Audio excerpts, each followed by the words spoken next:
যে এলাকায় ফরজ ছুটে যায় সে এলাকায় দাওয়াত দেওয়া ফরজ, এই কথাটার যৌক্তিকতা কতটুকু?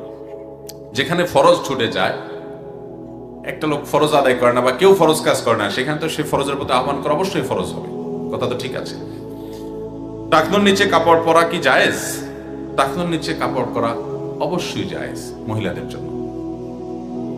কাদের জন্য? মহিলাদের জন্য। এখন যদি আপনাদের মধ্যে কেউ, আমার সামনে যারা আছেন আপনারা যদি মহিলা হন, তো টাকনুর নিচে কাপড় বেশি বেশি করে পরবেন। পরবেন না শুধু, আপনাদের পড়তে হবে। টাকনুর নিচেই পরবেন। টাকনুর নিচে পরবেন তো?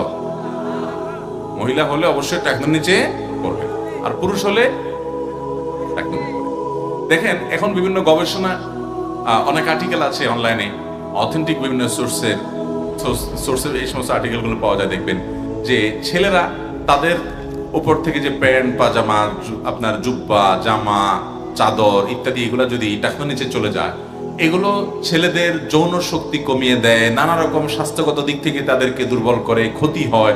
এরকম অনেক গবেষণা আজকাল পাওয়া যাচ্ছে। এই বিষয়ে গবেষকরা তারা যাচাই বাছাই করবেন। আমি শুধুমাত্র এই সমস্ত গবেষণা দেখেছি, পড়েছি, সেটা আমি আপনার জানাচ্ছি।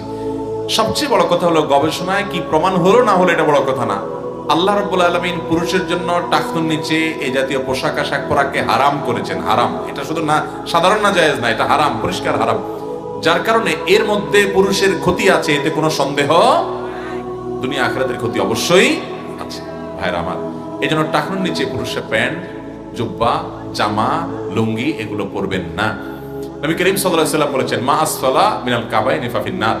টাকনুর নিচে তোমাদের যে পোশাক যাবে এগুলো জাহান্নামে নিচে যাবে, জাহান্নামে যাবে। এর মানে হলো যে নিচ থেকে যেগুলো আসে, ধরেন মোজা, ওটা তো থাকেই টাকনুর নিচে, ওটা অসুবিধা নেই। অথবা অনেকের আপনার মোজার সাথে পাজামা অ্যাটাচ থাকে, বিভিন্ন ডিউটির পোশাক থাকে, সেগুলো ভিন্ন বিষয়। কিন্তু উপর থেকে যেগুলো পড়ছেন নিচে যাচ্ছে, সেটা যেন টাকনুর নিচে না যায়। এটা পুরুষ সেভাবে সচেতন থাকবেন। আর মহিলাদের জন্য উল্টা, শয়তান এই মাসালার উল্টাই দিছে। কারণ মাসালা আমরা না জানলে কি হয়েছে, শয়তান জানে। এই জন্য শয়তান মহিলাদেরকে বলছে তোরা ধুতি পাজামা পর, যাতে করে ওটা পায়ের গোসা সহ দেখা যায়।